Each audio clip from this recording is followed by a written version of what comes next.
एक ऐसा मामला जिसका खुलासा जब होता है तो सभी के रोंगटे खड़े हो जाते हैं। जी हाँ, मैं ऐसे ऐसे मामले की बात कर रहा हूँ जिसमें सड़क किनारे एक महिला का हाथ दिखाई देता है जो कुत्तों द्वारा झाड़ियों से उठा करके सड़क की ओर लाया जाता है। तब इस मामले का खुलासा होता है और उस मामले को लेकर के महिला के परिजन और उनके परिवार वाले, गांव वाले इस धरने पर बैठे हुए हैं। इनको बैठे हुए लगभग 1 महीना हो चुका है, लेकिन अभी तक प्रशासन, पुलिस ने कोई ऐसी ठोस कार्रवाई नहीं की है कि जिससे गांव वालों की संतुष्टि हो और गांव वाले इस धरने को ख़त्म करके इस मामले को निपटाएं। तो इस क्या है पूरा मामला, किस तरह से इस पूरे घटनाक्रम के बारे में हम जानते हैं। भाई साहब हमारे साथ हैं, इस मामले में हम इनसे बात करेंगे।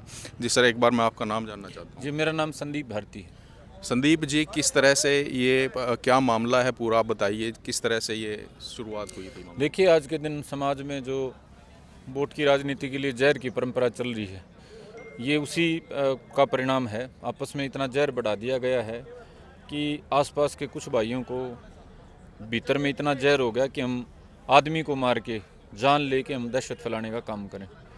और 5 तारीख को हमारे गांव में इस जहर के परिणाम स्वरूप 2 लड़कों ने एक साजिश के तहत हमारे चाचा जयवीर की हत्या कर दी।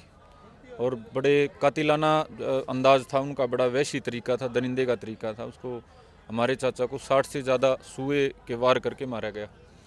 गांव को यकीन नहीं था वे इस तरह की घटना कोई गांव का कर सकता है, और गांव अपने अंदाजे लगाता रहा। पुलिस प्रशासन को भी उन्हें संदेश दिया कि कोई साइको टाइप का मामला हो सकता है, आप समाधान करो।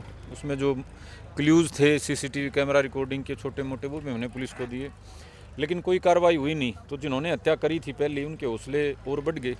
उनके दिमाग में चूंकि जहर भरा हुआ था, एक दहशत फैलाने की उनके दिमाग में चीज़ें थी। तो ये क्या क्या कोई रंजिशन ये मामला हुआ ना था या रंजिश पूरा? कोई नहीं, कोई बड़ी रंजिश नहीं थी, वो काम चलाऊ बातें होती हैं। बस ये था कि हमने दहशत फैलानी है, कोई बड़ा घटना करके इलाके में दहशत का माहौल बनाना है। तो गांव के ही जो इसमें जो आरोपी हैं, जो वो इसी गांव से ताल्लुक़ रखते हैं या कहीं बाहर से नहीं, ताल्लुक़? गांव के ही आरोपी हैं, और उन्होंने पहली हत्या 5 तारीख को करके, जब उनके हौसले बुलंद हो गए, उनके घर वालों ने उनकी बढ़िया सेवा करी, उनके हथियार जो हैं वो ठिकाने लगवाए, उनके कपड़े जड़ाए, मतलब घर वालों ने उनका पूरा प्रोटेक्शन जो कराया, उससे उनके हौसले और बढ़ गए। और 16 तारीख को उन्होंने हमारी चाची कृष्णा की भी हत्या कर दी।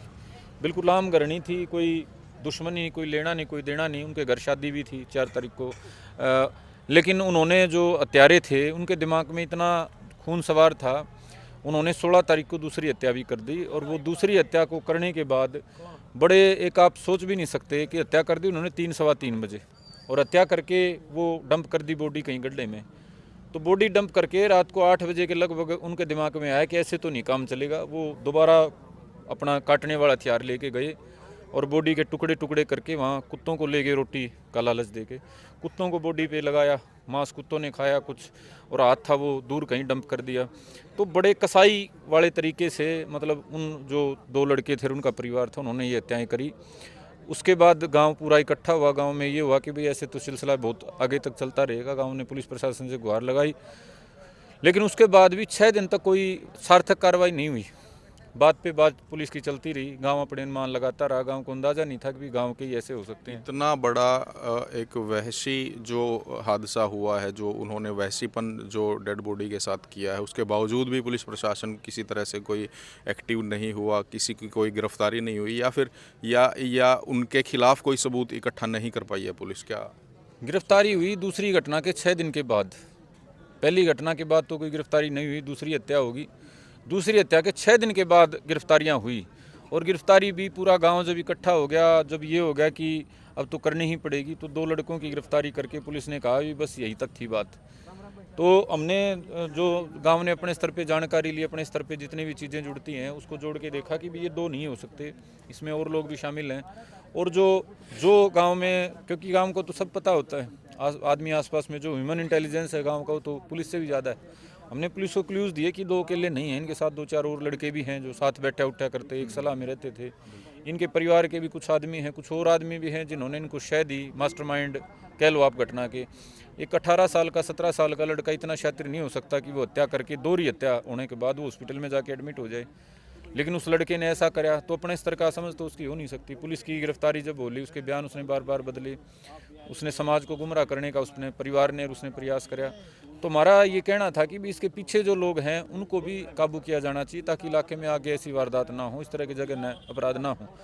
लेकिन पुलिस ने भैया आगे कोई कार्रवाई नहीं करी, 2 को पकड़ के अपने जेल में डाल दिया और एक ही केस में गिरफ्तारी दिखाई।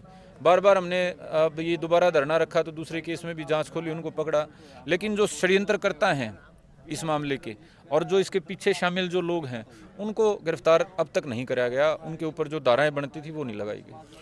कुत्तों द्वारा जो महिला हैं उनको नोच दिया गया था, उनका एक अंग सड़क के आसपास मिला है, तो वो देखने के बाद इस मामले का खुलासा हुआ। हाँ, वो जो हाथ जो मिला था हमारी चाची कृष्णा का, उसको देख के उनके परिवार के सदस्य ने देखा, क्योंकि शुरू में तो उनको लापता मान लिया गया था, गुमशुदा हैं, पता नहीं कहाँ चले गए हैं। हाथ को देख के अंदाज़ा हुआ कि ये उनका हाथ हो सकता है। फिर वो चारों ओर जब लोगों ने अपने स्तर पे ढूंढा चीज़ों को, तो फिर वो बॉडी मिली 2-3 घंटे 4 घंटे के बाद, और उसके बाद ये अंदाज़ा हुआ कि ये दूसरी भी हत्या हुई है। लेकिन पुलिस के खुलासे के बिना हमारे को भी अंदाज़ा नहीं था कि एक आदमी ने 2 हत्याएँ करी। अपने अपने आकलन जो थे समाज और लोग अपने अपने लगा रहे थे। ये बाद में जब पता चला फिर कड़ियाँ जुड़ी हैं सारी, फिर तो अंदाज़ा हुआ कि क्यों हुई, कैसे हुई, क्या चीज़ें हुई। उनके साथ कोई तू मैं या कोई झगड़ा इस तरह का कुछ हुआ था, या कैसे उन दोनों के ऊपर शक जाहिर हुआ कि इन्हीं ने ये हत्याकांड या फिर इतना जघन्य अपराध इन्होंने ही किया है? देखिए, पहले मर्डर के टाइम पे कुछ इनपुट थे, ह्यूमन इनपुट थे। किसी ने उनको मारपीट करते देखा था, वहाँ से चीज़ें जुड़ी। फिर सीसी कैमरा रिकॉर्डिंग में पहले मर्डर के टाइम पे वो घटनास्थल की ओर जाते दिखाई दिए थे हथियार लेके, वहाँ से चीज़ जुड़ी। दूसरी घटना के बाद वो मौके पे मौजूद थे, वो वहाँ बकरियाँ चरा रहे थे, शराब पी रहे थे, तो किसी ने ह्यूमन जो देखने वाला था उसने इनपुट दिया, वहाँ से चीज़ें खुली। तो मौके पे उनकी प्रेजेंस का जब पता चला और दोनों घटनाओं से तार जुड़े, फिर उनसे पूछताछ हुई, कड़ाई से पूछताछ हुई, तब जाके वो चीज़ें खुली। तो पुलिस इसमें मामले में लापरवाही क्यों बरत रही है? क्या पुलिस के ऊपर भी आपको लगता है कि वो जो जांच कर रहे हैं पूरा, उसमें कोई इंटरेस्ट नहीं दिखा रहे हैं, कोई लापरवाही कोई राजनीतिक हमारे को लग रहा है, कोई राजनीतिक साजिश षड्यंत्र हो रही है। इसके बाद भी कोशिश हुई है इस इलाके में भाईचारा खराब करने की। वो जो हत्यारा है, मुख्य हत्यारा, उसको गांव में लेके आया गया हथियार बरामदगी के नाम पे। गांव का तालाब है, तालाब पे उसको लगातार 3 दिन लाया गया, पूरे दिन खड़ा रखा गया और पूरे दिन उसकी नुमाइश वहाँ करी गई पूरे गांव के सामने। गांव के 500-700 आदमी जब मौजूद हों, हत्यारे को आप खुले मुँह लेके आ रहे हो, 2 पुलिस वाले मात्र उसकी सुरक्षा में हैं, तो आप क्या चाह रहे हो कि ये लोग इस पर हमला कर दें, इसको मार दें, यहाँ दंगा भड़क जाए, जाति के नाम पे कोई चीज़ हो जाए? तो इस तरह के जो साजिशें हैं उनको देख के हमारे को लगता है कि पुलिस पे कोई राजनीतिक दबाव है, जिसके कारण पुलिस जितनी गंभीरता से पहले मामले में दिखानी चाहिए थी, पुलिस ने 2 मर्डर के बाद भी उतनी गंभीरता नहीं दिखाई। तो पोस्टमार्टम भी तो हुआ होगा ना दोनों डेड बॉडी का? पोस्टमार्टम में क्या निकल कर आया सामने? पोस्टमार्टम हुआ दोनों का। पोस्टमार्टम में वैसी तरीके से हत्या करना निकल के आया। आप ये देखिए, 60 सुए मारे गए हैं। किस लेवल का मतलब उसके दिमाग में फितूर होगा, किस लेवल का पागलपन होगा। और हमारी चाची की हत्या के आप देखिए कि मारने के बाद कुत्तों को लेके जाया गया बॉडी पे, ताकि वो बॉडी को खा जाएं। उस पर फिर कट लगाए गए भी, कुत्ते खून देख के मतलब लग जाएं, बॉडी को खा जाएं। तो बड़े स्तर पे एक नृशंसता दिखाई गई इस मामले में। एसएफएल टीम जो मौके पर आई होगी, उन्होंने कुछ ऐसा कोई साक्ष्य नहीं जुटाया कि जिससे सीधे तौर पर उनको दोषी ठहराया जाए और आगे की कार्रवाई को बढ़ाया जाए? देखिए, एफएसएल वगैरह ने सारी अपनी कार्रवाई करी, लेकिन जो दिखने वाली चीज़ें हैं ना, बताने के बाद भी कार्रवाई नहीं है। अब जो आरोपी है मुख्य है, उनके माता पिता जो है मुख्य आरोपी के, उन्होंने, पुलिस ही कहती है ऐसा कि भी उसके कपड़े जलाए हैं, उसके हथियार को छिपाया है, लूट का सामान उनके घर से बरामद हुआ है, उसके माता पिता को इस चीज़ की जानकारी रही है। तो सारी चीज़ें पुलिस अपने अनुसंधान का कह रही है, लेकिन वो धाराएं प्रॉपर नहीं लगा रही है। धाराएं सिर्फ सबूत नष्ट करने की और इस तरह की छोटी मोटी धाराएं लगा रही है, जबकि जो उन्होंने अपने बेटे को इतने बड़े क्राइम में शय प्रदान करी, जो उसका हौसला बढ़ाया, जो उसके हथियार छिपाए, उसी के कारण दूसरा मर्डर हुआ। अगर वो ऐसा नहीं करते, वो इस लेवल पे अपने बेटे को प्रोटेक्ट नहीं करते, उसको शय नहीं प्रदान करते, तो उसका बेटा दोबारा मर्डर नहीं करता। जो मर्डर जब उन्होंने किया तो उसमें किस हथियार का प्रयोग किया गया था? आपने बताया गंडासी का प्रयोग किया गया था, एक चक्कू सुआ जो है गोद दिया गया था उनको, क्या उनकी बरामदगी कर ली गई है? हाँ, पुलिस बता रही है हमारे को, पुलिस ने बताया है कि हमने हथियार बरामद कर लिए हैं। अब वो वही हथियार है वो ना है, वो पुलिस को ज़्यादा अच्छे से पता है, लेकिन पुलिस की जांच पे चूंकि हमारा विश्वास अब डगमगाया हुआ है, तो हम कह नहीं सकते हैं कि वो हत्या में प्रयुक्त हथियार हैं या वैसे जोड़े गए हथियार हैं, अभी हम इस पर कुछ नहीं कह सकते। आपका आगे का जैसे मान लीजिए अभी धरना चला हुआ है, काफ़ी दिन हो गए आपको बैठे हुए, अभी तक सरकार की तरफ से, प्रशासन की तरफ से आपको कोई ठोस ऐसी संतुष्टि प्रदान नहीं की गई है कि उसके ऊपर कार्रवाई हो रही है। आपकी आगे की क्या रणनीति है? आप किस तरह से सरकार को अपनी बात पहुंचाएंगे?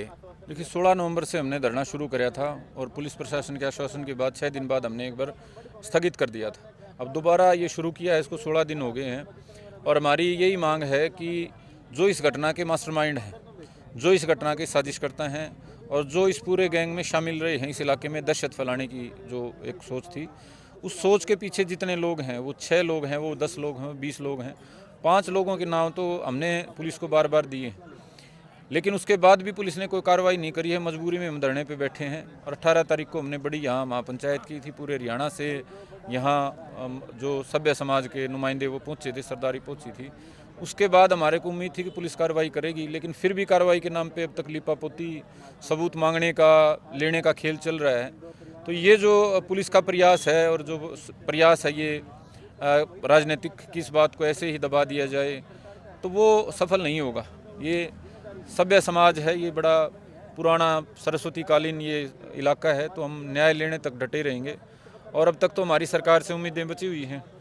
सरकार में बहुत सारे लोग ऐसे बैठे हैं जो न्याय के पक्षधर हैं, जो चाहते हैं भाईचारा बचे, बने, आगे बढ़े। तो उन लोगों से हमारे को उम्मीद है कि हमारे को न्याय दिलाने में हमारी मदद करेंगे, हमारा वकील बन के हमारी पैरवी करेंगे। लेकिन अगर फिर भी कार्रवाई नहीं होती है तो पूरे हरियाणा को इकट्ठा करके कोई बड़ा फैसला यहाँ से लिया जाए। एक आखिरी सवाल मैं आपसे जानना चाहता हूँ, इस जो पूरा घटनाक्रम हुआ है, जो ये मर्डर हुए हैं दोनों, इनके पीछे जो आरोपी हैं, क्या वो कोई वहशी या फिर कोई सनकी टाइप के आदमी हैं या फिर सिर्फ दहशत फैलाने के लिए इस घटना को अंजाम दिया गया था? देखिए वो सन की तो है ही, जब आप बिना बात के मर्डर करते हो, अपनी दिमाग में एक धारणा बना के कि मैंने आदमी मारने हैं बस, तो सनक और साइको एक जो कह सकते हो वो तो है ही। पुलिस भी इस बात को स्वीकार कर रही है, लेकिन इसको मानने के बाद भी कार्रवाई नहीं हो रही है।